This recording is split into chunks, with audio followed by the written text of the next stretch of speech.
Je vois il y a un tableau ici. C'est vraiment ce qu'il nous fallait. Ainsi, nous allons faire une petite prière de consécration. Nous allons consacrer ces tableaux au Seigneur.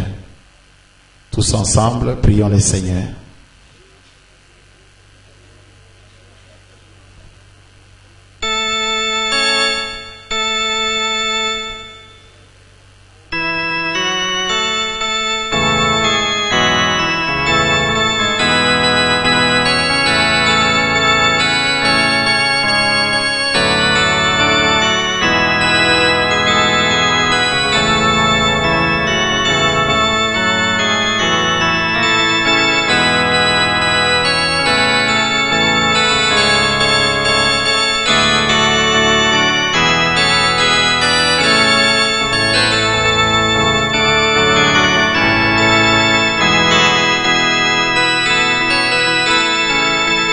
Créateur du ciel et de la terre, nous te disons merci Père pour ces dons que nous avons reçus. Ces tableaux qui sera utilisé Père pour expliquer ta parole. Nous les consacrons à ton service Père et que ton peuple soit béni par sa présence. Bénis notre frère qui a déboursé de son argent pour l'acheter. Bénis son foyer, bénis ses enfants, bénis ses projets. Nous demandons cela en ton nom béni et puissant. Christ est Seigneur. William Marion Branham, le signe éternel. Amen. Amen. Pendant que nous sommes debout, nous allons lire dans Apocalypse 8:1. Quand il ouvrit le 7e sceau, il y eut dans le ciel un silence d'une demi-heure. Que le Seigneur ajoute ces riches bénédictions à la lecture de la parole. Vous pouvez vous mettre, nous sommes en train d'étudier notre chapitre qui est 5, le 3e peul. Vous savez, le 3e peul, il y a plusieurs choses. Et pourquoi nous étudions le 3e peul? C'est parce que nous avons vu que le 7e sceau est silencieux. Mais il y a 3 choses en principe qui doivent révéler ou identifier le 7e sceau. Entre autres, nous avons parlé des 7 tonnerres. Les 7 tonnerres sont venus identifier. Nous avons même vu, cela a épelé le nom du 7e sceau. Non seulement que cela l'a épelé, cela l'a encore élevé dans les firmaments. Cela l'a agité et le monde entier a compris que le 7e sceau, c'était William Marion Branham. Comme Dieu avait dit, moi-même je graverai, Dieu lui-même a gravé. Et nous avons vu la seconde chose qui doit identifier le 7e sceau. C'est le 3e peul. Le 3e peul a maintenant de sous-points. Il y a la parole parlée qui est liée à la création des écureuils. C'est toujours dans le 3e peul. Vous avez la vision de la tente et vous avez l'épée du roi. Donc, le 3e peul a plusieurs aspects. Et Frère Branham a dit que ce 3e peul identifie. Donc, le 7e sceau voit avec 3 choses, parmi lesquelles nous avons le 3e peul. Et dans le 3e peul, nous avons choisi la vision de la tente. C'est un sujet qui est interprété par plusieurs personnes qui veulent se créer un espace dans les promesses de Dieu pour se faire successeur de William Marion Branham. Il y a des écoles qui disent que la vision de la tente n'a pas été accomplie du vivant de Frère Branham et que c'est eux qui viennent accomplir cela. Et comme conséquence, nous voyons des gens qui construisent même des tentes physiques, matériel où ils amènent des gens et ils font toutes sortes de choses et ils disent que c'est ça. Et tout successeur entre guillemets de William Marion Branham se base dans cette vision, parce que vous verrez que dans cette vision, Frère Branham dit que la lumière, qui n'est pas l'ange évidemment, m'a quitté et est allé parler à quelqu'un d'autre. Alors quelqu'un d'autre, on n'a pas cité le nom, c'est facile maintenant pour que chacun vienne mettre son nom là-dedans. Dit c'est quelqu'un d'autre, c'est moi. C'est moi, alors j'ai une vision, j'ai une tente vers le plateau de Batéké. J'ai une tente, je ne sais pas, à Bandundu. J'ai une tente, venez entrer là-dedans. Et quand vous y entrez, il y a des pratiques occultes. Il y a le fétichisme. Il y a beaucoup de choses qui se font. C'est comme ça que nous avons voulu. Les gens oublient que le troisième poule est lié au septième sceau. Et le septième sceau, ce n'est pas votre pasteur. Ce n'est pas le pasteur des autres.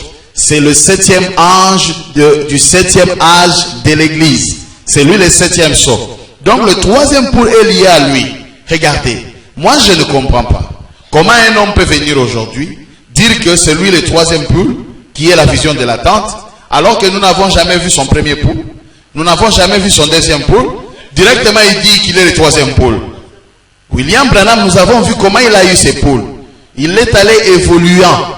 Premier poule, deuxième poule, troisième poule. Amen. Donc, c'est là où nous avons lu cette écriture dans Qu'est-ce qu'une vision, où Frère Branham parle de cette vision de l'attente. Nous reprenons à partir de là pour évoluer. Nous avons dit que c'est prêché le 8 avril 1956. À partir du paragraphe 110, vous allez descendre jusqu'au paragraphe 138. Écoutez ce que Frère Branham dit. Nous sommes à 110 et là je suis entré encore plus profondément dans la vision. Et à ce moment-là, j'étais là avec, vous voyez, une petite chaussure de bébé d'un enfant d'environ 1 an, vous savez, avec le tout petit ouaillé, pas une petite bottine, mais une chaussure. Et je tenais un cordon. J'essayais d'introduire dans ces petits trous d'un 1/8 de pouce, 3 mm, dans ces ouaillés, un cordon d'environ 1/2 pouce, 13 mm. Je travaillais avec ardeur. J'essayais de passer le cordon, ce cordon d'1/2 pouce, 13 mm, dans un ouaillé d'un 1/8 de pouce, 3 mm. Et j'abîmais tous les brins de ce cordon en essayant de les passer là-dedans comme ça. Et ça ne voulait pas passer du tout. Le bout du cordon était tout abîmé. Alors, juste à ce moment-là, j'ai entendu quelqu'un dire derrière moi, tu ne comprends donc pas que tu ne peux pas enseigner les choses surnaturelles à des bébés. J'ai regardé autour de moi et c'était derrière moi. Et j'ai reconnu cette voix. Il a dit, tu utilises le mauvais bout du cordon. Et j'ai abaissé les regards vers le bout de ce cordon qui était par terre. Il y avait tout un tas de cordons. Et il s'est terminé en pointe, un beau bout d'un 1/8 de pouce, 3 mm, ce qui lui permettait de passer dans le trou. J'ai dit, je comprends. Au moment où j'ai tendu le bras pour ramasser les cordons, j'ai été emporté de nouveau. Maintenant, notez bien ceci. Regardez bien la chose s'accomplir. Voyez, au moment où j'allais me pencher pour prendre ça, voilà, j'étais parti de nouveau. Puis, quand je suis revenu à moi, j'étais debout près d'un beau lac, semblable au lac que vous avez ici l'été quand c'est très joli et verdoyant. Il y avait des pêcheurs de tous côtés sur le lac et ils pêchaient, mais ils attrapaient des petits poissons. Je regardais au loin dans le lac, il y avait là des belles grosses truites, arc-en-ciel. L'arc-en-ciel a 7 couleurs. Amen. Et je dis, je sais que ceci est une vision, mais ces truites, je ne comprends pas. Mais je dis, tu sais, au fond de mon cœur, je crois que je pourrais les attraper. Alors j'ai ramassé les cordons. Mais au lieu d'un cordon, c'était une canne à pêche. Et juste à ce moment-là, celui qui était derrière moi a dit, maintenant je vais t'apprendre à pêcher. Comment les attraper? Attraper qui? Les truites. Amen. Et alors il a dit, attache le leurre. Le leurre, c'est en lingala pambou quoi. Je fixais le leurre. Et il a dit maintenant, lance très loin. Maintenant écoute bien, très loin, dans l'eau profonde. Et il a dit, et quand tu l'auras fait, alors laisse d'abord le leurre descendre vers le fond. Une profondeur. Ensuite, il a dit, ramène-le lentement. Ça, c'est vraiment une technique de pécheur. Alors il a dit, et à ce moment-là, bon, là, tu vas sentir quelques mordillements, quelques piqûres de petits poissons, en train de manger les leurs. Au lieu de manger, mais juste de piqûres. Mais ne dis à personne ce que tu es en train de faire. Garde ça pour toi. Et il a dit, puis, quand tu sentiras que ça mordit de nouveau, il a dit, dis juste un peu. Un petit peu, mais pas trop fort. Il a dit, alors ça va l'éloigner des petits poissons. Et quand ceux-ci vont se disperser, c'est ce qui va attirer l'attention de gros poissons. Et ils vont mordre. Et il a dit, c'est comme ça que tu vas les attraper. Il a dit, ensuite, quand ils mordront, la troisième fois, tire ton hameçon d'un coup sec pour la prise. Je dis, je comprends. Il a dit, mais tiens-toi tranquille. N'en parle à personne. Tiens-toi tranquille. Et je dis, d'accord. J'avais le leur dans ma main. Et tous ces pêcheurs, ils se trouvaient que c'était des ministres. Et ils sont venus vers moi en disant, frère Branham, je sais que vous savez attraper le poisson. Oh, naturellement, là, je me sentais vraiment bien. J'ai dit, oh oui, moi je suis un pêcheur. Je sais attraper le poisson. Et il a dit, j'ai dit, bon, voici comment il faut faire. J'ai dit, il faut lancer très loin. Et j'ai lancé très loin. Dans l'eau profonde. J'ai dit, bon, le petit poisson c'est bien, frère. C'est bien, le petit poisson. C'est bien. Oui, oui. Mais, nous voulons attraper les gros aussi. Amen. Et j'ai dit, voyez, quand elle descend vers le fond, maintenant vous voyez, ça y est. C'est à peu près à l'endroit qu'il faut. Maintenant vous voyez ça? Vous voyez ça? Voilà. Ceux-là, ce sont des petits poissons. J'ai dit maintenant, quand cela s'étend de nouveau, je tire très brusquement. Et à ce moment-là, j'ai complètement sorti le leurre de l'eau. Et à ce moment-là, j'ai attrapé un poisson. Mais je me suis demandé comment il avait fait pour avaler le leurre. Tellement qu'il était petit. C'est que on aurait dit que la peau était tendue sur le leurre. Il était à peu près de la même taille que le leurre. Je me suis dit, oh là là. Et juste à ce moment-là, c'est lui qui m'avait parlé, qui était derrière moi, est venu se placer devant moi. C'était lui, l'ange du Seigneur. Il avait les bras croisés. Il m'a regardé. Il a dit exactement ce que je t'avais dit de ne pas faire. Et j'ai dit, oui, c'est vrai. Il a dit, tu vois, ces premiers points. C'était quand tu mettais ta main sur les gens et que tu leur disais quel était leur problème. Il a dit, le deuxième poule, c'était quand tu allais connaître les secrets de cœur. Comme je te l'avais dit. Et il a dit, au lieu de garder ça pour toi, tu as cherché à expliquer tout ça et à le dire aux gens. Et quand tu l'as fait, il a dit, toi-même, tu en ignorais tout. Alors comment aurais-je pu l'expliquer? Et tu as provoqué l'apparition de tout un tas d'imitations charnelles. Regarde ce que tu as fait. Je dis, Seigneur, je suis désolé. Et je dis, oh, je suis vraiment désolé. Je ne sais pas quoi faire. Et j'ai tiré la ligne comme ceci. Et j'essayais de démêler ma ligne. Et il m'a regardé, il a dit, maintenant, il ne faut pas emmêler ta ligne en ces temps-ci. Je me suis dit, peut-être qu'il va me permettre d'essayer encore une fois. Et j'ai dit, je vais faire très attention. Et j'enroulais ma ligne. Je voyais ce qu'elle se remette bien en place. Et alors, quand il a dit ça, maintenant c'est là. Vous savez, dans la parole, mes frères, vous devez avoir des repères. Dans le message, il faut avoir des grands repères, des grands poteaux.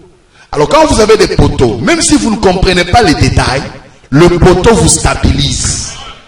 Il faut avoir des poteaux. Vous comprenez? Vous pouvez ne pas connaître toute la ville de Kinshasa. Mais si vous connaissez l'endroit où c'est écrit au revoir, hein, vous savez que si vous êtes au-delà, vous n'êtes plus à Kinshasa. Vous avez des repères. Et ce sont des repères dans le message qui aident les grands. Ceux qui comprennent. Ils doivent avoir des grandes lignes. Et dans cette vision, ça c'est un repère. Il dit, alors quand il a dit ça, au même moment, j'ai senti que je m'élevais plus haut. Amen. Nous comprenons déjà qu'il n'était plus sur la terre. Il dit plus haut, virgule, très haut. Et quand on m'a déposé là, j'étais sous une immense tente. Alors qu'il est plus haut, il se retrouve dans une tente. Amen. Et je me trouvais au-dessus. Amen. Ce sont des repères. Maintenant, les autres détails là, ça peut nous troubler, mais nous avons des repères déjà. Vous êtes avec moi? Et nous allons comprendre les détails par rapport aux grandes lignes, hein, aux grands repères. Et je n'avais jamais vu une tente pareille. Et je venais de faire un appel à l'hôtel, semble-t-il, en bas. À l'hôtel. Et pendant que j'étais en bas, je regardais. Et il y avait des centaines de gens debout autour de l'hôtel qui pleuraient parce qu'ils avaient accepté le Seigneur Jésus. Ils pleuraient brillamment et j'ai dit, oh ça c'est beaucoup mieux. Et un monsieur très gentil s'est avancé sur l'estrade. Il a dit, pendant que frère Branham se repose pendant quelques instants, il a dit, nous allons former la ligne de prière. Il a dit que toutes les personnes qui ont des cartes de prière à partir de tel numéro viennent se placer sur la droite. Eh bien, j'ai remarqué que cette ligne de prière, semble-t-il, qu'elle faisait le tour de la tente, continuait à l'extérieur et descendait la rue, toute une ligne de prière. Et j'ai jeté un coup d'œil, ça se trouvait à ma gauche à ce moment-là. Et ce serait à ma droite. Si j'étais debout sur l'estrade, ce serait de ce côté-là. Il y avait une toile tendue là. Et derrière cette toile, il y avait une petite construction carrée d'environ 12 pieds, 3 mètres 65 de large par 20 pieds, 6 mètres de long, quelque chose comme ça. Et bien, j'étais là à regarder. Et j'ai vu qu'il faisait venir une femme qui était sur une civière. Et il y avait là une dame qui notait son nom et tout, avec sur une feuille. Et alors quelqu'un est venu la chercher et il a fait passer à l'intérieur. Et l'homme qui venait après lui, il avait des béquilles. Je le vois passer à l'intérieur de cette petite construction. Et à l'extérieur, la dame est ressortie en criant à tue-tête, en poussant la civière. Et là, alors une autre dame qui était de l'autre côté, une femme qui semblait avoir les cheveux plus bruns, a dit, qu'est-ce qui s'est passé? Elle a dit, je ne sais vraiment pas. Elle a dit, je ne pourrais pas vous dire ce qui s'est passé. Elle a dit, ça fait 20 ans que je suis paralysé. Regardez, je me sens comme si je n'avais jamais été malade. Et juste à ce moment-là, voilà l'homme qui sort en bondissant et en sautant, ses béquilles à la main. Et j'ai regardé ça et juste à ce moment-là, maintenant voici quelque chose. Soyez très attentifs. Ça c'est encore un autre repère. Il y a une différence entre l'ange du Seigneur et cette lumière. Amen. En effet, j'ai entendu quelque chose qui s'est déplacé. Quelque chose s'est déplacé. Comme cela le fait quand cela vient sur l'estrade. Le soir, ça faisait comme... Et c'était un feu qui s'est déplacé en battant l'air. Une longue flamèche qui dansait. Cela m'a quitté. Amen. Et c'est descendu et passé au-dessus de cet auditoire et allait se placer au-dessus de cette petite construction. Et s'est posé dessus. Et alors à ce moment-là, celui qui se tenait près de moi, derrière moi, la même voix, la voix de l'ange, il a dit, je te rencontrerai là-dedans.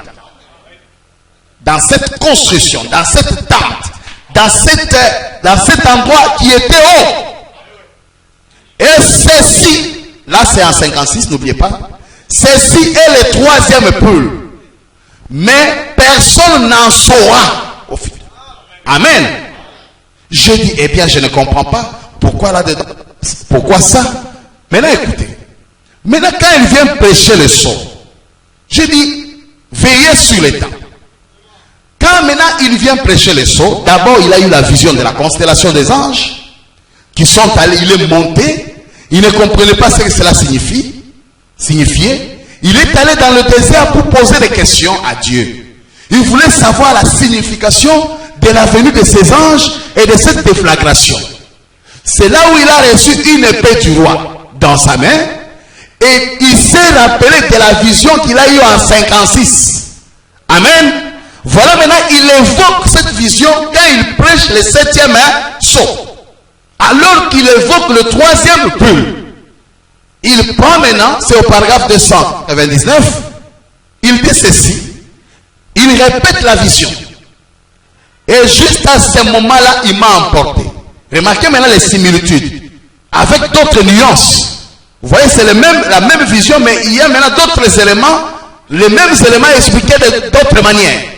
Il dit, il m'a élevé, il m'a placé très haut, quelque part où une réunion s'est déroulée. Amen. C'était une réunion, une rencontre. Écoutez, on aurait dit une tente ou un genre de cathédrale. Et j'ai regardé, il y avait comme une petite boîte, une petite pièce sur les côtés.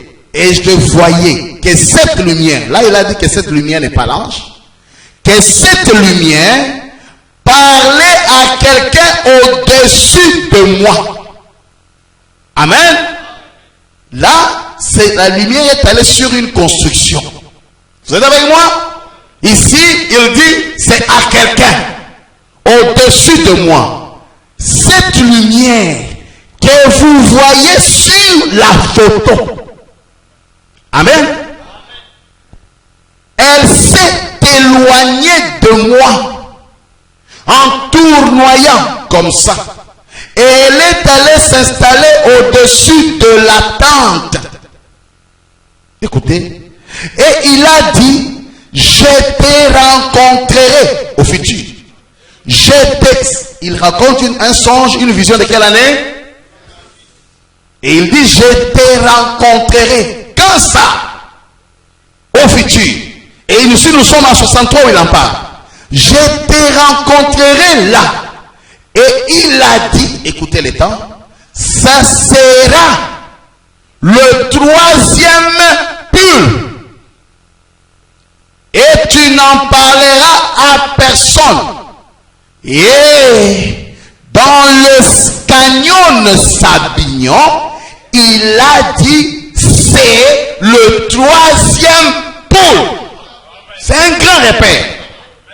La vision de 56, ça sera le 3e pull. Quand les anges sont descendus, et frère Branham va poser la question, on dit maintenant c'est le 3e pull. Autrement dit, la vision que tu avais eue de la tente, c'est ça l'accomplissement de la venue de ces anges. Et remarquez que frère Branham était emporté en haut. Il a été enlevé à la rencontre de ces anges. Et frère Branham dit qu'il a été placé, gravé, là où il y avait les rocs blancs, dans la pyramide qu'eux-mêmes formaient. Or, la tente a cette forme exactement. La tente a la forme triangulaire. Amen. Et lui, il était là. C'est une tente. Et remarquez qu'il y avait beaucoup d'anges. Frère Branham dit non seulement les anges, mais nos théophanies étaient là. Tous les saints ressuscités étaient là. Amen. C'était une grande rencontre. C'est là où le Seigneur Christ Branham a commencé à être adoré. Ça n'a pas commencé sur la terre. Parce que dans la Bible, on a dit, quand j'introduirai le Fils de l'homme dans le monde de nouveau, que que tous les anges l'adorent. Amen. C'est à ce niveau-là, dans le secret de l'attente. Là, ce n'est pas la guérison physique, mais c'est la guérison de l'âme, la vie éternelle. Amen. Le premier poule, ça attire les ndakal. Le petit poisson. Le miracle, ça attire le petit poisson. Le prophétie des petits poissons. Mais, qu'est-ce qui attire les gros poissons? Le poisson arc-en-ciel est attiré par le troisième poule. Le roc blanc. Au vainqueur, je donnerai un caillou blanc sur lequel est écrit un nom nouveau. Et c'est ce roc ici qui est le lieu d'adoration. Amen. La tente, c'est la tente spirituelle des anges. Ça sera le troisième poule. C'est le troisième poule. Cela résout et place la chose dans son temps. Regardez, si dans Sabino Cagnon il avait dit, il avait encore dit ça sera, alors on devait attendre une tente. Mais là, frère Branham donne les deux temps. Là, il a dit ça sera le troisième poule, mais quand j'ai posé la question, il dit que c'est le troisième. Amen. Les anges, écoutez, nous réalisons encore le 7e psaume 403, 404.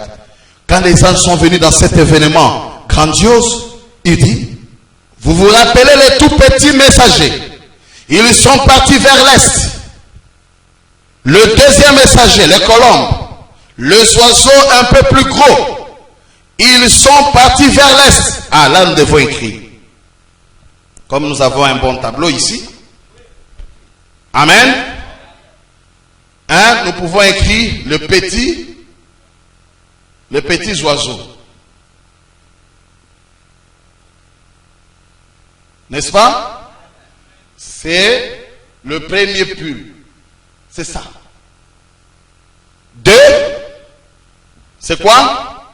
Le colombe.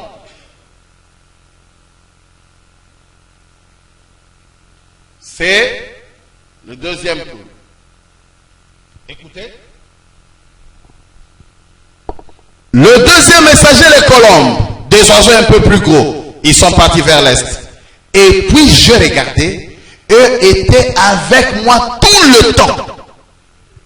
Ces petits oiseaux, les moineaux et les colombes, c'était ça la première phase du ministère de William Branham.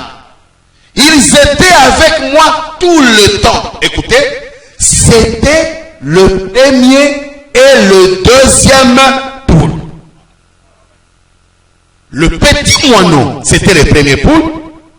Les colombes, c'était le deuxième poule. Maintenant, le troisième sont venus de l'ouest. Ils sont arrivés à une vitesse vertigineuse. Ils m'ont emporté avec eux. Ça, c'était sur la terre. Ça n'a pas emporté frère Branham. Le moineau ne l'ont pas emporté. La colombe ne l'a pas emporté. Ça, c'était la terre. Mais quand les anges sont descendus, ici, les anges, voilà, quelque chose de comme ça. Les anges l'ont emporté. Amen. Écoutez, c'était de revenir à l'est avec le mystère de ces 7 sceaux. Précisément ce qui était dit dans le songe de Junior Jackson que le Seigneur m'avait permis d'interpréter pour lui là. À l'intérieur de cette pyramide, il y avait de la pierre blanche qui n'avait rien d'écrit dessus.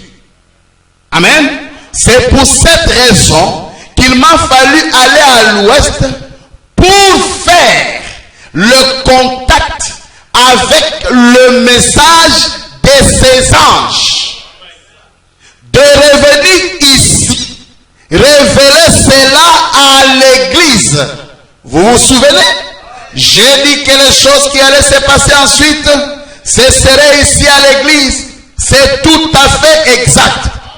Maintenant écoutez, dans cette constellation, quand Frère Branham est monté, il y avait un ange qu'il appelle un ange impressionnant. Il avait sa torse bombée et il ne regardait que William Branham. Frère Branham dit, c'est l'ange qui avait beaucoup plus d'importance pour moi. Il dit, les autres anges étaient bien, mais celui-là, il avait plus d'importance. Amen. Parce que nous voulons voir comment la lumière va quitter Branham et aller chez quelqu'un qui était au-dessus de Branham. Amen. Pour faire l'union invisible de l'époux et de l'épouse. Les deux triangles entrecroisés. Comme Jésus a été divisé à la croix, il fallait que l'autre morceau du contrat revienne s'imbriquer avec l'épouse. Et il y avait la lumière qui devait aller confirmer et les joindre dans le mystère de l'union invisible. Amen. C'est quelqu'un-là. C'est qui? Ça, c'est une grande question. Lisons d'abord. Le 7e psaume 309. Voyez-vous, en premier, le premier groupe, le petit oiseau, le plume toute rabattue. Vous vous en souvenez? Et ils se sont tous envolés vers l'est. Et le deuxième groupe, ils étaient plus lumineux, des oiseaux plus gros. Ils ressemblaient à des colombes, avec les ailes pointues. Ils se sont envolés vers l'est. Premier poule, deuxième poule. Et celui d'ensuite, c'était des anges. Amen. Puisqu'on n'a pas placé le numéro 3, qui est la deuxième phase du ministère de Frère Branham.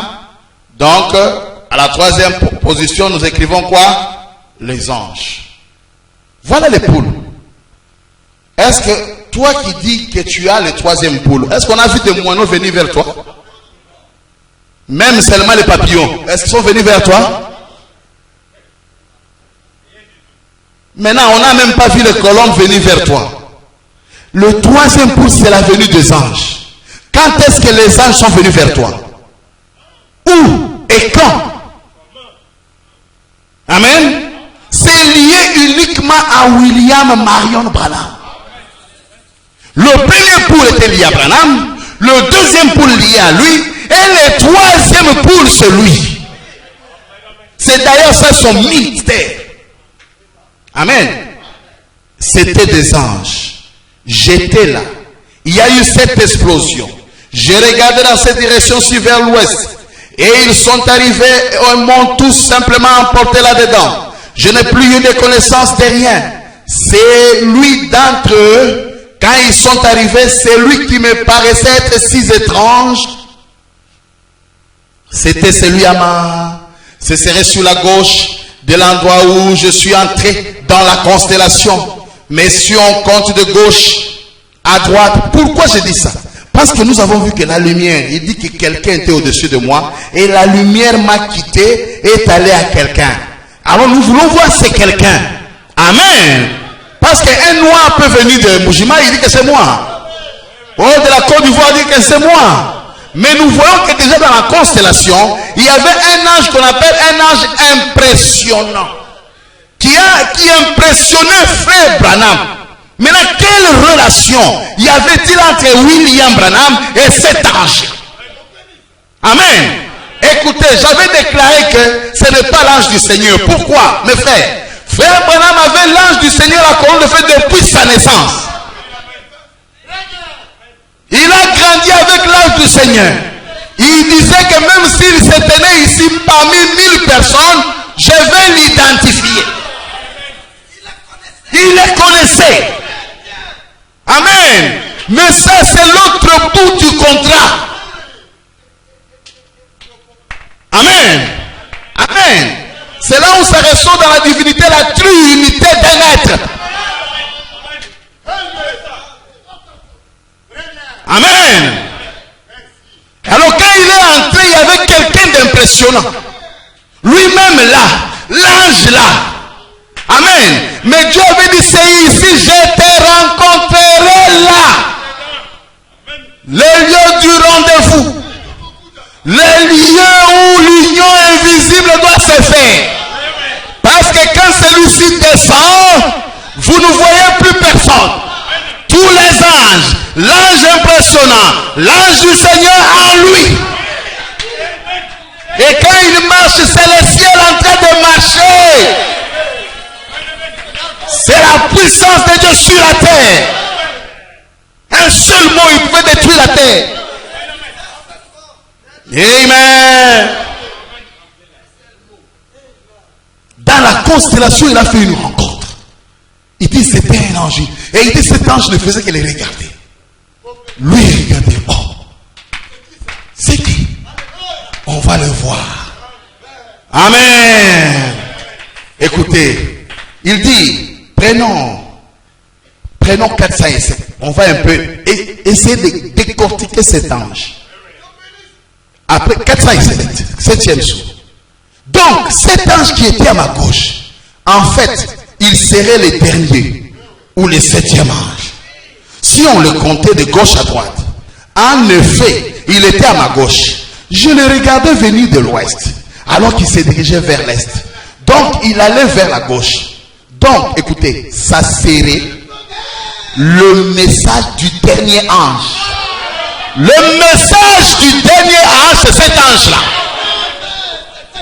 Oh, le messager, son message sont un. D'accord? Le message de cet ange-là, du septième ange, c'est l'ange impressionnant. Je vais appeler encore l'ange impressionnant, c'est l'ange puissant. Qui descend en Apocalypse 10, qui pose son pied gauche sur la terre et son pied droit sur la terre. Il dit qu'il n'y aura plus de temps. Il n'y aura plus de temps. Ne ramenez plus les temps dans l'histoire de Branham.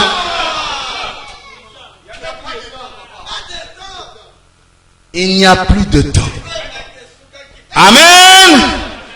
Pour le monde, c'est fini. Mais pour l'église, il y a ce qu'on appelle l'éternité. Un temps éternel. Amen. Ce serait le message du dernier ange. Très impressionnant. Oh, le dernier ange, c'est Branham. Il regarde son propre message. Très impressionnant. Vous vous souvenez que j'avais dit qu'il avait là, qu'il lui renversait un peu la tête. Et qu'il avait de grandes ailes pointues. Ah, ça qui m'a pas pour. Les ailes, nous avons lu ça dans l'influence. Ça signifie beaucoup de choses. Amen. Les séraphins ont dit qu'ils voulaient avec des ailes, mais lorsque vous rencontrez un séraphin, il n'a pas d'ailes. Dans le naturel comme ça. Amen. Il dit, il avait de grandes ailes pointues et qu'il volait directement vers moi. Or ça, c'est ce septième saut. C'est encore quelque chose d'impressionnant. Écoutez, le message du dernier ange, c'est cet ange impressionnant. Et lui-même, le dernier ange, et son message, ils sont... Donc, il est le septième jour. Son message, c'est le septième. Écoutez, prenons la fête des trompettes. 264. Regardez, je vais dire encore une chose. Soyez attentifs là. Ne manquez pas ceci. C'est vraiment saisissant. Du message du septième ange, entre parenthèses, le messager du septième saut. Dans Apocalypse 10, ce qui était le septième saut, jusqu'aux 7 trompettes. Amen. Le septième ange, il est le messager de quoi? Alors le septième ange vient, il ne donne pas son message, il ne prêche pas le septième saut. Vous voyez? Oh, il n'a pas révélé le septième saut, vous n'avez pas compris. Il ne pouvait pas révéler le septième saut parce que c'était lui-même. C'était sa manifestation. Amen. Mais son message, c'est lui-même. Parce que son message, c'est l'ange impressionnant. Et l'ange impressionnant est William Branham. Il y a un mystère. Il y a un lien. Mais quel est le message de Frère Branham? On y va. Puisqu'on voit que le message de Frère Branham, c'est le 7e saut. Et tout ce qu'il est venu faire, sa vraie commission, c'est le 7e saut. Oh, le 7e saut, c'est là mon message. Jésus est, c'est lui-là. Amen. Le message de William Branham, c'est quoi? On va à 33. L'ange lui dit, tel que j'ai envoyé Jean-Baptiste pour ma première venue, je t'envoie avec un message pour préparer la seconde venue de Jésus. Oh là là. Maintenant, c'est là où vous devez être fort. Pour comprendre, il avait un rôle. C'était de ramener Jésus sur la terre.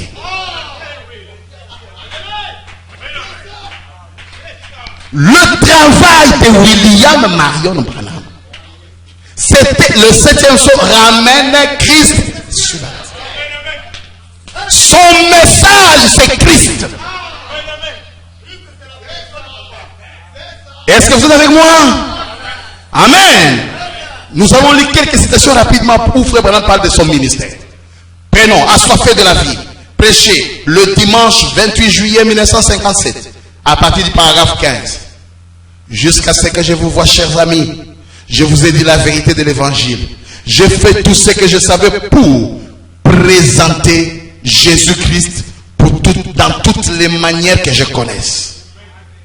Tout ce que moi, William Branham, je fais, je voulais présenter Jésus-Christ dans toutes les manières que je connaisse. Parce qu'on dit que l'image impressionnant, c'est son message. Or, son message, c'est le 7e saut. Oh, le 7e saut, c'est là mon message, Jésus est rêvé. C'est pourquoi je n'accepte pas ce qui déforme les cantiques. Branham est non, vous ne comprenez pas. Qu'est-ce que les pentecôtistes attendaient? Qu'est-ce que les méthodistes attendaient? Il dit les méthodistes et les vieux pentecôtistes attendaient ce jour. Un homme avait dit je m'en vais et je reviendrai. C'est cette seconde venue qui était cachée dans un seau. Vous êtes avec moi? Je fais tout ce que je savais pour vous présenter Jésus-Christ par toutes les manières que je connaisse. Nous sommes dans, n'ayez pas peur, du samedi 11 mars 1961. Notre Père Céleste, nous sommes reconnaissants pour l'opportunité encore de ce côté de l'éternité pour présenter 22, pour présenter Jésus-Christ à une audience qui attend. Ce n'est pas pour rien il prêchait, messieurs, nous voudrions voir Jésus. Il avait un message. Son message, c'est depuis la commission des 33. Comme Jean-Baptiste a introduit Christ, toi également, ton message doit introduire Christ. Amen. Et c'est ça son message. Le but de son message, le but final, c'est introduire le Messie. Amen. Oh, le 7e saut, c'est là mon message, Jésus est rêvé. Et c'est lui la pierre. Or, quand il revient, il doit s'engrainer, il doit se lier, il doit être englouti dans son épouse. Amen. Amen. Écoutez, écoutez. Il dit, et maintenant j'ai souvent pensé, comment c'est que je ferais si j'avais un chargeur ou un verre dans ma main, et dans ce verre que je détienne une goutte du sang littéral de Jésus, comment je l'embrasserai à mon cœur, et comment l'adoration que j'aurais pour faire, cela traverser comme des larmes coulées à flot. Amen. Alors nous lisons encore. La séparation de l'incrédulité. Prêché le 28 février 1955, paragraphe 68. Maintenant, dites juste que le ministère de frère Robert, frère, vous connaissez, Jaggers, et plusieurs d'entre eux, c'est le contact. Leur ministère, le contact, imposant les mains. Le contact. Dieu ne m'a pas envoyé pour ça.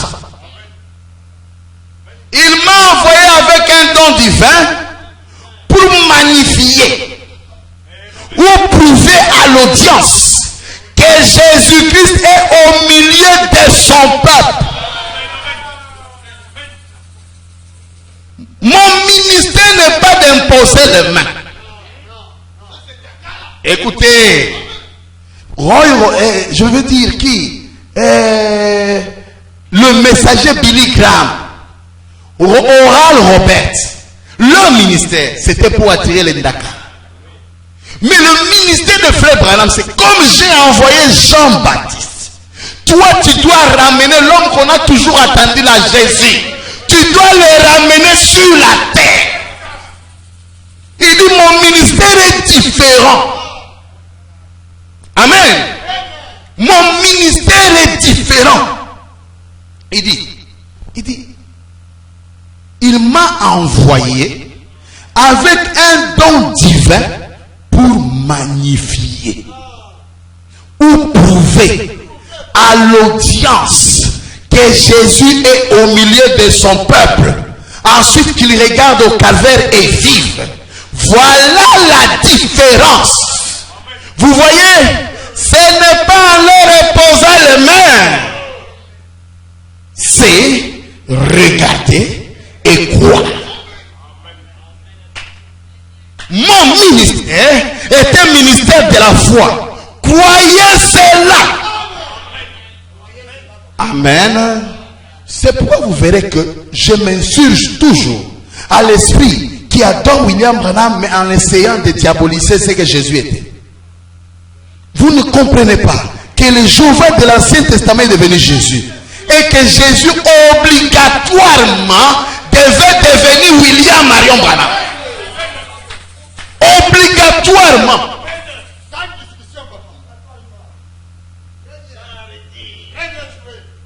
Est-ce que vous comprenez? Est-ce que vous suivez? Nous sommes en train d'étudier l'ange impré. Il dit, mon ministère est un ministère de la foi. Croyez cela. Leur ministère, c'est imposer les mains, chasser le mauvais esprit. Quelqu'un tombe là. C'est le premier poule pour Frère Branham. C'est le deuxième. Mais la vision de la ramène un ange impressionnant. Est-ce que vous comprenez ça? Dans la tente, il y a l'arrivée d'un ange impressionnant. Et il y a William Branham et il y a l'ange du Seigneur. Il y a Adam, il y a Ève, il y a l'ange du Seigneur. La triunité des êtres. Et qui sont un. Amen. Amen. C'est bon. Écoutez, leur ministère, c'est imposer les mains, chasser les mauvais esprits. C'est bon. C'est l'écriture. Mais nous sommes au-delà.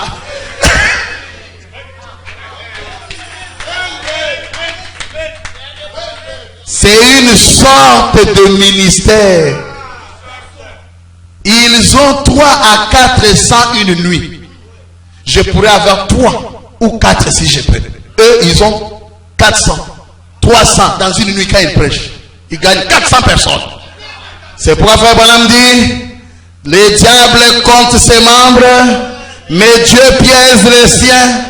Toi, tu viens avec 1000, 5000 d'Akala. Moi, j'ai 2 poissons arc-en-ciel. Je te dépasse. Amen. Oh, moi j'ai 10 000 membres. Bon, c'est pourquoi je dois faire 3 cultes. Un culte le matin, un culte le soir. Et quand tu vas voir ces frères-là, tu dis, vous connaissez le prophète Abraham. Il ne connaît même pas le nom du prophète. Je vous dis la vérité. Je suis entré dans un bus. J'ai vu beaucoup d'Indakara dans ces bus-là. Que Dieu me pardonne, je ne les insulte pas. Ce sont des petits poissons. Ils étaient dans ces bus-là. Moi, j'étais derrière, dans les bancs de derrière. Alors, je savais d'où ils venaient.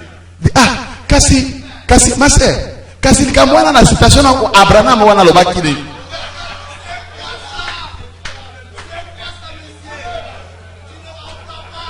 Abraham. Ils ne connaissent même pas la commission de l'ange. Ils ne connaissent même pas le 7e sceau. Ils ne connaissent même pas le peu du roi. Ils ne connaissent même pas Luc 17:30. Oh, nous sommes dans le message. Quel message? Vous êtes des petits poissons. Des petits poissons. Mais si nous avons seulement une truite arc-en-ciel, oh, on est content. On loue le Seigneur. Une truite arc-en-ciel. Il peut entrer dans cette église. Il se sent trop haut. Il regarde l'intérieur comme ça. Ce sont des commandos du Seigneur. Ne croyez pas que nous avons besoin de miracles. Pourquoi? Vous allez voir que le 3e pull, il n'y a pas de miracle comme de nature à épater. Amen. Ils ont 3, 401 nuits. Je pourrais avoir 3 ou 4. Si je peux. Frère Branham dit, voilà la différence. Vous voyez? Mais s'il prouve absolument que Jésus-Christ est ressuscité des morts et qu'il est ici, au milieu de nous, ce soir, chacun de vous devrait accepter cela. Lorsque les Écritures disent que c'est pour quiconque, laissez-le venir. Et c'est juste. L'ange impressionnant, c'est le ministère de Frère Branham. Frère Branham est en train d'expliquer son ministère. Mon ministère n'est rien d'autre que présenter, ramener celui qui était mort. On dit qu'il est mort à la croix là. Il a promis qu'il allait venir comme un voleur. Il a dit que je reviendrai. Frère Branham lui-même a prêché la seconde venue du Seigneur. Amen. Maintenant, ceux qui vont l'attendre avec une barbe, avec des cicatrices, Frère Branham dit, s'il vient de cette manière, je ne croirai pas. Non, non, non, non. Il sera Dieu incarné. Un corps glorifié est un corps spirituel. Amen. L'aveugle Bartimée, 18 août 1955, paragraphe 3. Mon ministère n'est pas d'imposer les mains aux gens. C'est de laisser les gens voir que Jésus est ressuscité et qu'il est ici et qu'il vous aime. C'est quoi le ministère de Frère Branham? C'est montrer que Jésus est ici. C'est ça son ministère. Oh, l'ange impressionnant, c'est le ministère de William Branham. Maintenant, qui est l'ange impressionnant? Amen. Oh non, il est venu. Et quand il a dit que la lumière m'a quitté, c'était venu chez moi en Bujimaï.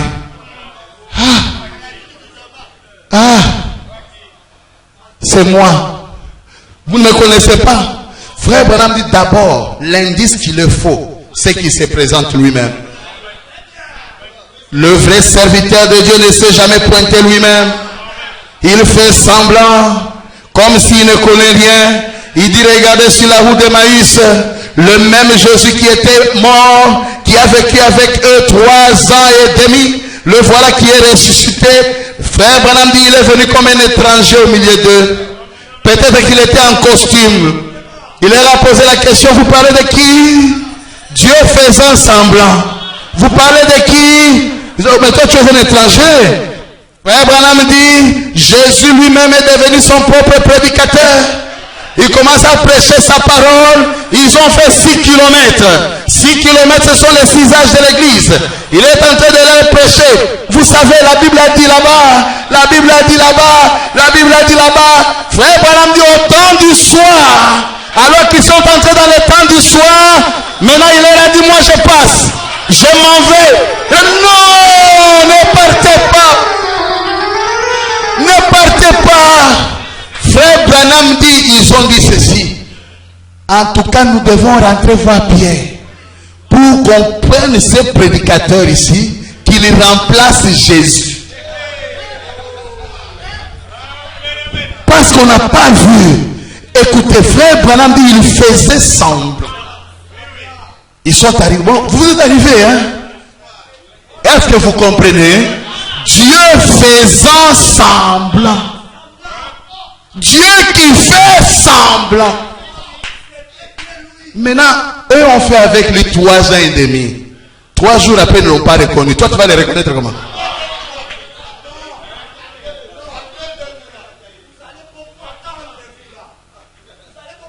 Tu vas les reconnaître comment?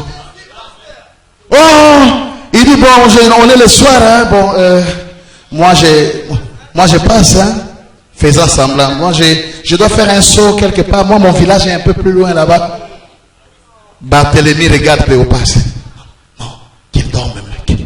Monsieur, c'est là où frère Branham dit, l'hospitalité est une grande chose. Beaucoup ont reçu des anges sans les savoir.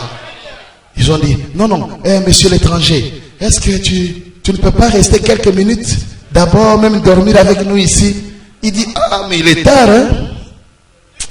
Ah, vraiment, bon, ça va.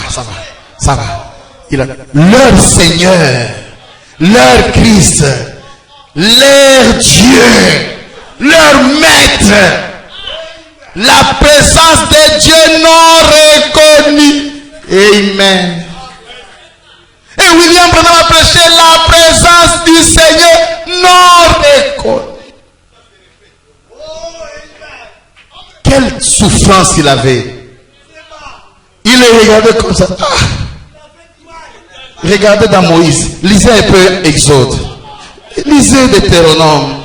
Lisez là-bas. Frère Branham dit, la parole, prêchant sa propre parole, s'identifia dans sa propre parole. Lisez là-bas. Et quand ils sont entrés dans la salle, il s'est assis maintenant. Frère Branham dit, la prédication de l'évangile n'a pas ouvert leurs yeux. Il dit, il fallait un signe. Le signe du Messie. Il fallait un signe.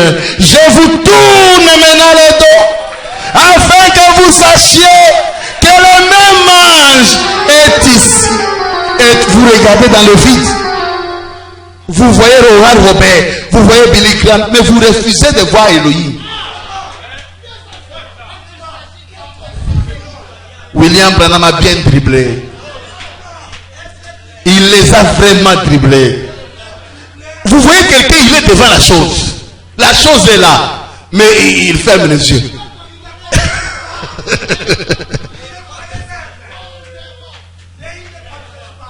Il dit, il a pris le pain. Il a brisé, il a fait un geste qu'il avait fait toujours quand il était avec eux. Les autres le regardaient. Il a pris le pain, il a brisé. Ils se sont rappelés, prenez ceci, ceci est mon corps qui sera brisé pour vos péchés.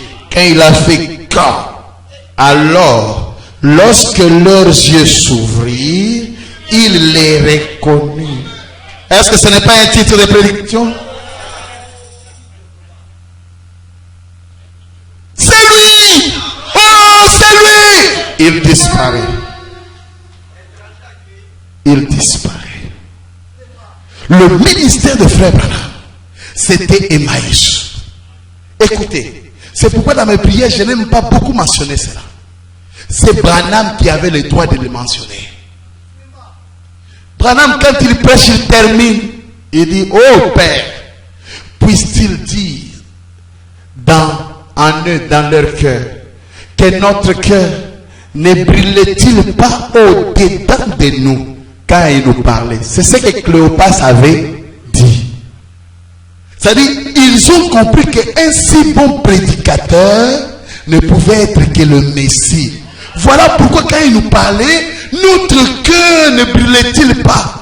Et frère Branham dit, lorsque la congrégation va partir, quand ils vont partir, puisse-t-il dire que notre cœur ne brillait-il pas au-dedans de nous? C'était par rapport à qui? Par rapport à lui, William Branham. Qu'ils aillent dire ça. Mais les aveugles, son ministère. Mon ministère n'est pas d'imposer le main aux gens. C'est de laisser les gens voir que Jésus est ressuscité de mort. Et il est ici. Vous aime. Maintenant, frère Bozoff, plusieurs autres ministres, ils prêchent la parole. Et à travers la parole, vous croyez. Et quand j'étais placé dans le monde, il m'a été donné un don. Le don amène Dieu à la vie d'un chacun. Amène Dieu à la vie d'un chacun. Oh là là. Ainsi, vous pouvez voir. Vous comprenez que quelque chose de surnaturel s'est mis parmi les gens. Alors vous n'avez pas pour moi de prier pour moi. Alors c'est à vous de croire qu'il est ici. Vous voyez son ministère? L'ange impressionnant, c'est son ministère. Nous sommes dans l'unité de l'union. Prêché le 28 janvier 1958. Paragraphe 21/4. Il dit ceci. Non, écoutez. Combien croient que Dieu est ici? Voyons votre main. Combien croient qu'il est Jéhovah Rapha? Le Seigneur a pourvu un sacrifice. Combien croient qu'il est Jéhovah Jireh? Le Seigneur qui te guérit. Écoutez mes amis. Très souvent, mon ministère n'a pas été très vigoureux. Parce qu'il semble que les gens sont tellement confus. L'un enseigne une chose et l'autre une autre. Au lieu de s'asseoir et prendre la Bible et la lire vous-même, voyez-vous. Et étant convaincu par le Saint-Esprit. Maintenant, regardez. Vous n'avez pas besoin. Vous avez été enseigné que les gens vous imposent les mains. C'est bien. Mon ministère est de témoigner l'évidence de Jésus-Christ ressuscité des morts. Amen. Conduit par l'Esprit. Paragraphe 52. Prêché le mardi 7 avril 1959. Mon ministère ne signifie pas prier pour un groupe de gens. Imposer les mains aux gens. Mon ministère, le signe n'est pas que je devais imposer les mains aux gens. C'est à vous de croire que le Seigneur Jésus est présent. Et accepter cela de cette manière. Son ministère. Amen. L'aveugle Bartimée. Prêché le mercredi 8 avril 1959, paragraphe 37. Je commence à lire ce mal endroit. Je vais parler à l'audience juste un moment. Mon ministère est juste un petit signe à l'église qu'est l'imposition de main. L'imposition de main était une coutume juive. Quand la fille de Jaïrus était morte, Jaïrus a dit à Jésus, viens imposer vos mains sur elle. Mais quand le gentil, son serviteur était malade, il a dit, je ne suis pas digne que tu viennes même sous mon toit. Prononce juste la parole. C'est cela. Maintenant, nous avions des signes d'imposition de main tout au travers de 1000 ans. Mais maintenant, nous sommes à la fin de l'âge. C'est maintenant quelque chose de différent. Mon ministère est ceci. C'est à travers un esprit de discernement que cela puisse manifester la présence de Jésus-Christ. L'agneau dont nous sommes en train de parler qui a été immolé. Son ministère à 33 était bien déterminé. Il avait l'ange du Seigneur depuis sa naissance. Quelques minutes après sa naissance, l'ange était là. Et il a dit, je le voyais tout ce temps. Mais à 33, l'ange lui dit, comme j'ai envoyé Jean-Baptiste, je t'envoie pour la seconde venue de Christ. Ça c'est une autre symphonie. Amen. Écoutez, maintenant écoutez. Pourquoi l'ange? Le ministère de Frère Branham, c'était de ramener Jésus sur la terre. De rendre la seconde venue réelle. De rendre l'enlèvement réel. Tous les mystères deviennent une réalité. Où? Dans sa personne. Alors dans la vision de la tente, il y avait cet ange impressionnant. Maintenant regardez, l'ange impressionnant. Frère Branham dit, en Apocalypse 1, on parle d'un ange. D'accord? Il dit que l'ange d'Apocalypse 1, c'est quel ange? C'est lui qui avait des pieds comme la colonne de feu, dont la voix était comme le voix de grandes eaux, ses yeux étaient comme de flammes. Frère Branham dit c'était un ange. Il dit c'est le même ange en Apocalypse 10. Lisons la brèche. 29, écoutez. 29 à 31. Ces livres scellés de sept et révélés au temps de cette tonnerre d'Apocalypse 10. Là, si vous prenez des notes, prenons dans Apocalypse 10 un instant pour que vous puissiez les comprendre. Avant que nous arrivions, bon, ceci se passe au temps de la fin. En effet, écoutez. J'ai vu un ange puissant qui descendait du ciel, enveloppé d'une nuée. Au-dessus de sa tête, l'arc-en-ciel. Si vous remarquez, c'est Christ. Vous voyez, là, Christ est appelé l'ange puis.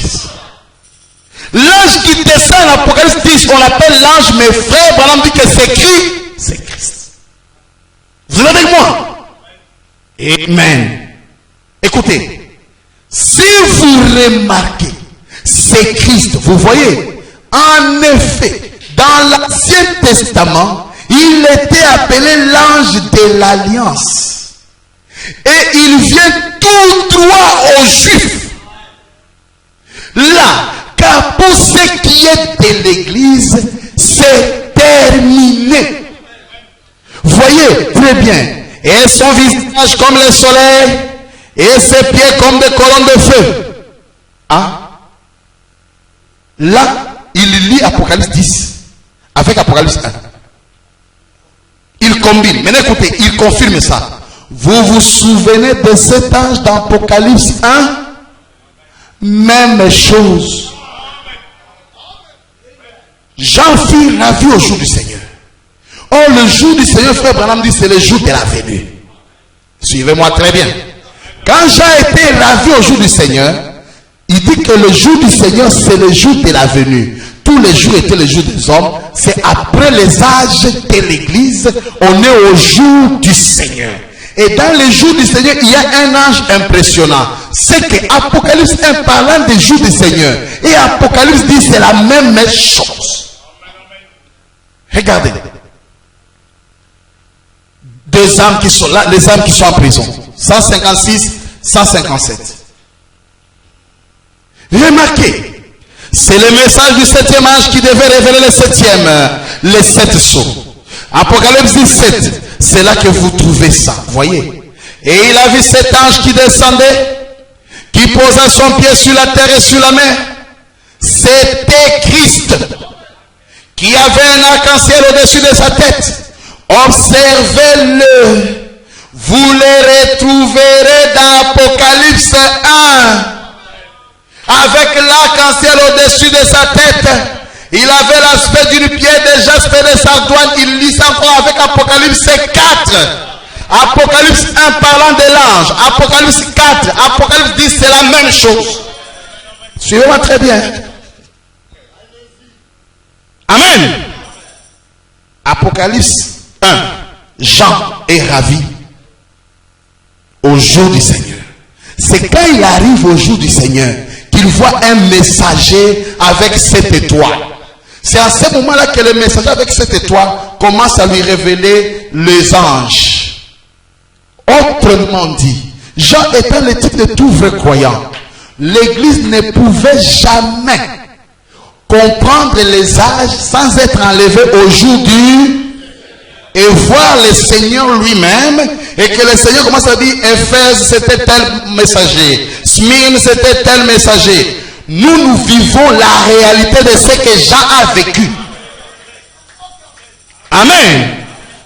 Tu dois être ravi. C'est pourquoi la scène est encore expliquée en Apocalypse 4. Après les âges de l'église, une porte ouverte au ciel, on dit monte plus. Amen. L'ange puissant qui descend. Oh, l'ange puissant descend en Apocalypse 10. Oh, Apocalypse 10, c'est ça. Mais quand on parle de l'ange qui impressionne, ça peut être quel ange? Amen. Quel ange qui peut impressionner? Sinon Christ. Amen. Lisons frère Branham. Écoutez, nous allons toucher un petit point ici. Aïe, aïe, aïe. Demain on va terminer. Le dimanche je crois qu'on doit terminer. Écoutez. Je vais parler de la double authentification de William Branham. Un peu, brièvement. Pour que vous compreniez le double sens de la vision de l'attente où frère Branham devait rencontrer cet ange. Qui est cet être remarquable. Cet être impressionnant. Cette présence remarquable. Où les gens aujourd'hui même dans les Bas-Congo, ils se disent c'est moi la présence remarquable. La présence remarquable pour frère Branham n'était que la venue du Seigneur. C'est ça son ministère. Il devait introduire la seconde venue de Jésus sur la terre. Et quand il introduit cette seconde venue, vous allez voir, écoutez, lisons d'abord la double authentification. Nous sommes dans Dieu tient sa parole. Au paragraphe 50, écoutez très bien, du 20 janvier 1957, écoutez. Quand la Bible a été achevée, est-ce que vous me suivez? Quand la Bible a été achevée, l'ange, la première chose, est descendu. Amen. Il est descendu quand? Quand la Bible a été achevée, virgule, l'ange est descendu et parlait à Jean. Ensuite, deuxième chose, Jésus est venu lui-même. Je vais parler de la double authentification. Hein? Amen. Prenons exposé des âges. Page 318. C'est le chapitre 9. Il ne sera pas populaire, mais néanmoins, il sera confirmé par Dieu. Écoutez, écoutez. Comme Jésus a authentifié Jean. D'accord? Qui avait authentifié Jean? Très bien. Et comme le Saint-Esprit a authentifié Jésus, nous pouvons bien nous attendre à ce que cet homme, écoutez maintenant, soit avant tout, ça signifie il y a quelque chose qui vient après, soit avant tout authentifié par l'Esprit. Depuis sa naissance. D'accord? Authentifié par l'Esprit agissant dans sa vie par des actes de puissance indiscutables. Avant tout, c'est ça. Et conjonction de coordination qu'on ne trouvera nulle part ailleurs. Et Jésus lui-même, en revenant, l'authentifiera.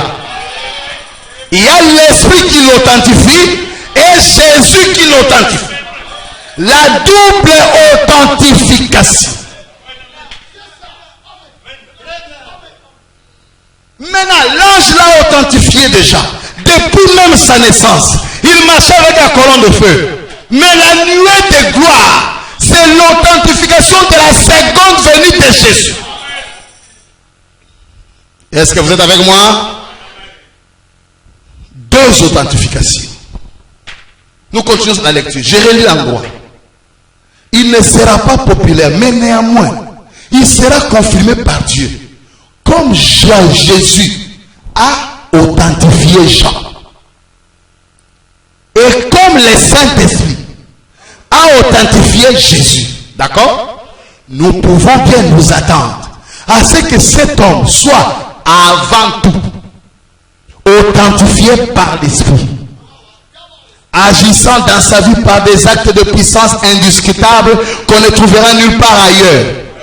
Et Jésus lui-même, en revenant, l'authentifiera comme il a authentifié Jean. Vous êtes avec moi? Est-ce que Jésus a authentifié Jean après la mort de Jean? Il fallait que Jean meure et Jésus vient après. Jean a témoigné de la venue de Jésus. Et de même, cet homme, comme Jean, témoignera de la venue de Jésus. Il témoignera de la venue de qui? Mais il est venu prêcher quoi? Il est venu prêcher quoi? Jésus a dit, quand le consolateur viendra, il parlera de moi. Est-ce que William Branham est le consolateur? Il devait parler de Jésus. Comme Jésus, quand il était sur la terre, il parlait du Père. Mais le Père dont Jésus parlait était en lui. Et le Jésus dont William Branham parle était... La continuité dans la révélation et dans les Écritures. Il faut que cette continuité demeure. Sinon la lumière ne s'allumera jamais. Vous avez déconnecté le câble. Écoutez. Jean a témoigné de la venue de Jésus. Et de même, cet homme comme Jean témoignera de la venue de Jésus. À son époque à lui. Écoutez maintenant. Et le retour même de Christ prouvera que cet homme était bien le précurseur. Autrement dit, si Jésus n'est pas venu, vous n'avez pas encore la preuve qu'il est le précurseur. Pourquoi vous dites ça? Parce que Branham dit, c'est le retour de Christ qui prouvera que cet homme était bien le précurseur.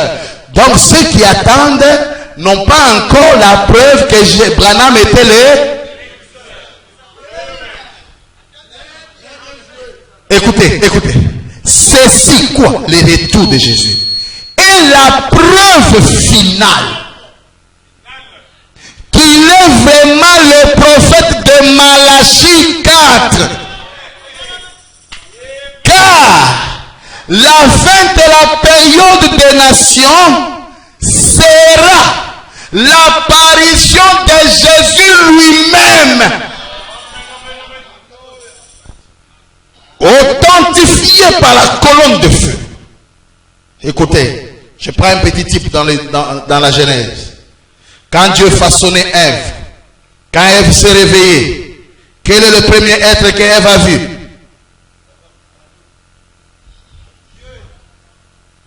Il n'a pas vu Adam. C'est l'ange qui l'avait façonné. C'est l'ange qui a pris Ève pour l'amener là où Adam était. Amen. Ève, c'est l'épouse. Dès qu'il façonne Ève, Ève sort, il voit Adam. Il voit l'ange. L'ange l'enlève dans une tente, là où Adam était. Il l'amène. Et quand Adam voit Ève, il dit, celui-ci, c'est la chair de ma chair, l'os. Et ils seront une seule. Les deux pyramides entrées croisées. La première onction que Ève avait, c'était son travail avec l'ange qui le façonnait. Mais la deuxième authentification d'Ève s'est rencontrée Adam. Très bien. Est-ce que vous voyez? Le retour de Jésus, le prophète dit, l'apparition de Jésus à la fin de l'âge des nations se termine avec l'apparition de Jésus lui-même. C'est ça la double authentification. D'abord, l'ange du Seigneur depuis sa naissance. Mais l'ange du Seigneur qui était avec lui dit, je vais te rencontrer là-bas. Amen. Quelque part, dans les airs, dans la tente, je te rencontrerai là-bas. Nous allons lire la double authentification avec la Bible. Nous prenons Jean 14, 23. Écoutez ce que Jésus avait dit. Écoutez, nous sommes dans la Bible. Jésus lui répondit, si quelqu'un m'aime, il gardera ma parole. Et mon Père l'aimera. Il parle de deux personnes. Prenons ça de manière brute comme ça.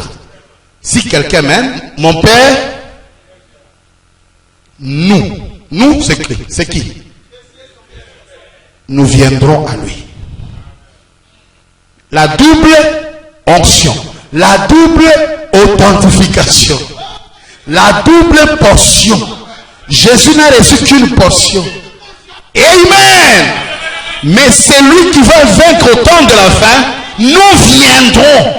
D'abord la colonne de feu et puis lui-même. C'est ça le partage du trône. Jésus avait dit, celui qui vaincra s'assiera avec moi sur mon trône. Comme moi j'avais vaincu et je m'étais assis sur le trône de mon Père. La double authentification. William Branham devait avoir la double portion. L'authentification de la colonne de feu et l'onction de la nuée. Le deux à un homme. Ce qui fait que et Jéhovah et Jésus, tous étaient engloutis dans William Marion Branham. Il n'y a rien de Dieu qui était resté. Rien de Dieu qui est resté. Vous voulez voir Jéhovah? C'est William Marion Branham. Vous voulez voir Jésus? C'est William Marion Branham. Vous voulez voir Moïse? C'est William Marion Branham. Vous voulez voir Élie? C'est William. La plénitude de la parole, toutes les promesses. Voilà ce qui s'est passé dans l'attente. Une nouvelle authentification. Écoutez, c'est là où vous allez maintenant comprendre. Quand frère Branham dit l'ange qui m'apparaît n'est pas le Seigneur Jésus. Il faut savoir les distinguer et il faut savoir les rendre un. Si vous ne le savez pas, vous ne comprendrez jamais la divinité. Écoutez, nous lisons ça. Comment l'ange est venu à moi? Paragraphe 35. Bon, toujours. Je lis 37. Et une nuit, j'ai vu notre Seigneur Jésus. J'ai vu qui?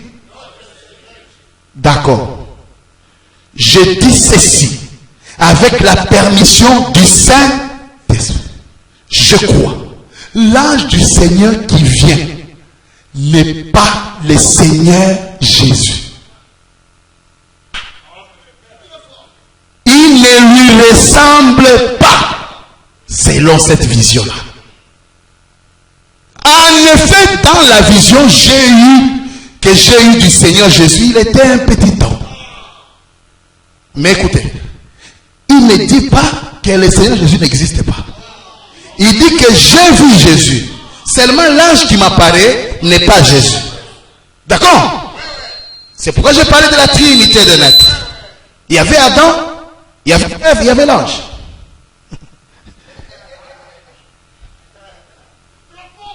Vous êtes avec moi? C'est comme Ève qui dirait, l'ange que je vois ici n'est pas Adam. L'ange que je vois ici qui m'amène chez Adam n'est pas Adam. Adam c'est la nuée. Mais l'ange je l'ai depuis ma naissance. Je l'ai voilé depuis ma naissance. Regardez maintenant une chose. Pour chuter pour ce soir. Regardez pour confirmer. Un jour, pendant qu'il dormait, il dit, mon corps est devenu vieux. L'ange lui dit, tu veux voir au-delà du rideau? Il dit, ça me fera plaisir. L'ange le prend. Il l'amène là. Il voit des masses de gens qui viennent. Oh, notre précieux frère, si tu n'étais pas venu, nous ne serions pas ici. Il embrassait, mais Branham avait un seul souci. Un seul souci. Qui l'a amené là? Connaissait-il l'ange? Est-ce qu'il avait vécu avec l'ange? Mais écoutez, je veux voir Jésus. C'est pourquoi l'ange qui m'apparaît n'est pas le Seigneur Jésus.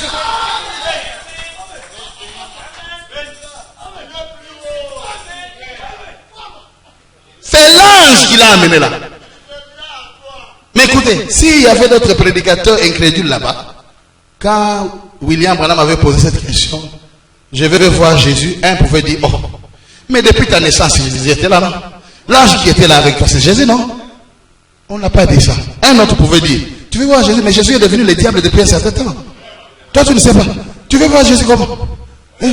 Tu es vraiment vers 60 ici, tu viens ici, tu dis, tu veux voir Jésus. Ah, Branham, tu nous déçois. Jésus est devenu le diable depuis longtemps. Mais on n'a pas dit ça. Vous voyez mes frères?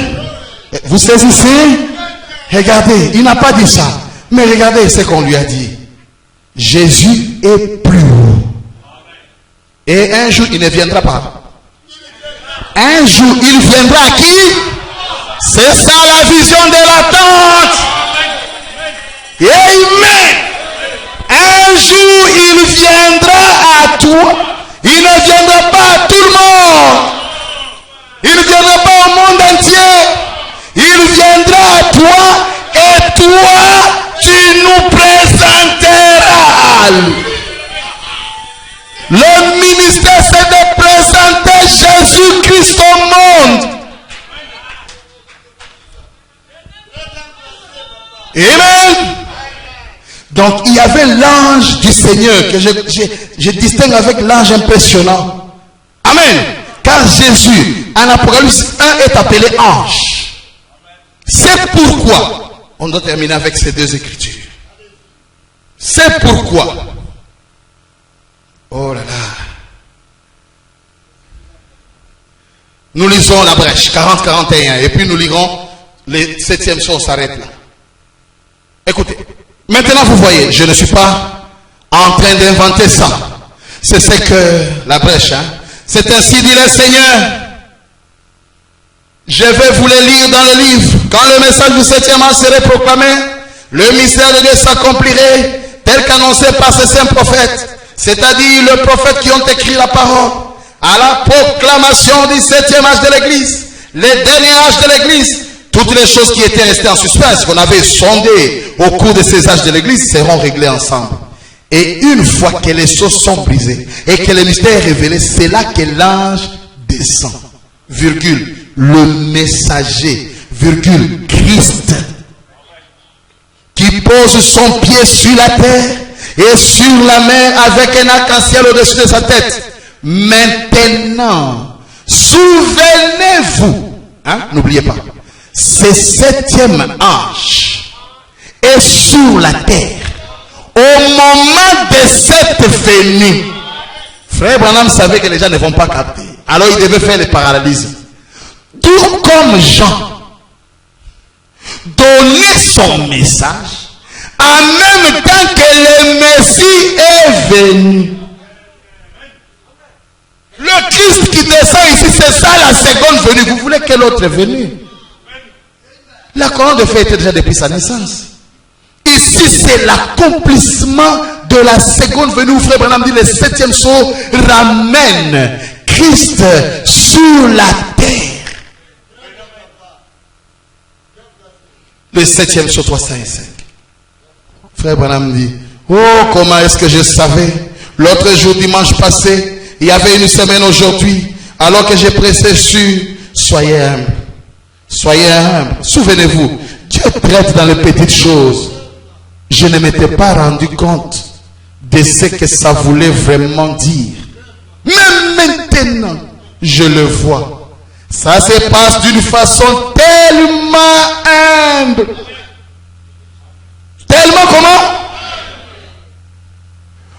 On serait porté à penser que quelque chose comme ça serait révélé au Vatican.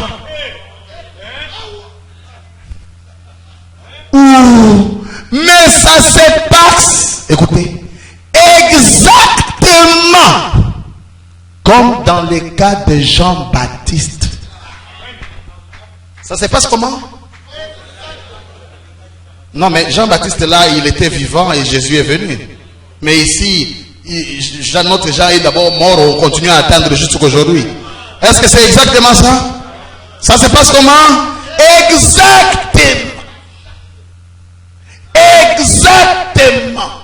comme le cas de Jean-Baptiste. Alors la vision de la tente, l'ange impressionnant, c'est Christ. D'Apocalypse 10, l'ange puissant, qui était aussi dans cette constellation, qui était la représentation de la seconde venue de Jésus. Cet ange puissant, avec William Branham, devait faire une union. Et c'est ça la vision de l'attente. Et là, nos théophanies, le prédestiné était là. Et non seulement ça, et on était en train d'appeler son nom. On criait son nom. Parce que la réponse finale, la victoire de Jésus s'appelle William Marion Branham. La récompense de Jésus s'appelle William Marion Branham. La récompense de Moïse s'appelle William Marion Branham. C'est le terminus de chaque prophétie. C'est, je peux dire, l'apogée de chaque promesse. William Branham est le diamant à plusieurs couleurs. C'est le carrefour de tous les temps. Un carrefour, c'est un rond-point. Toutes les routes qui viennent se terminent par là. Moïse vient, se termine là. Jésus vient, se termine là. Daniel vient, se termine là. Et aujourd'hui, nous avons William Marion Branham. Voilà pourquoi il a reçu le paix du roi en tant que roi de rois et seigneur des seigneurs. Amen. La vision de la tente, ce n'est pas une vision que moi j'irai construire à Bateke ou à Boulungu. Ce n'est pas ça. La vision de la tente, il a été élevé très haut. Et c'est dans cette tente qu'il y a eu ces jets de lumière avec l'ange du Seigneur, avec l'ange puissant et l'ange du Seigneur. Il y a eu quelque chose de mystique dans cette vision de la tente.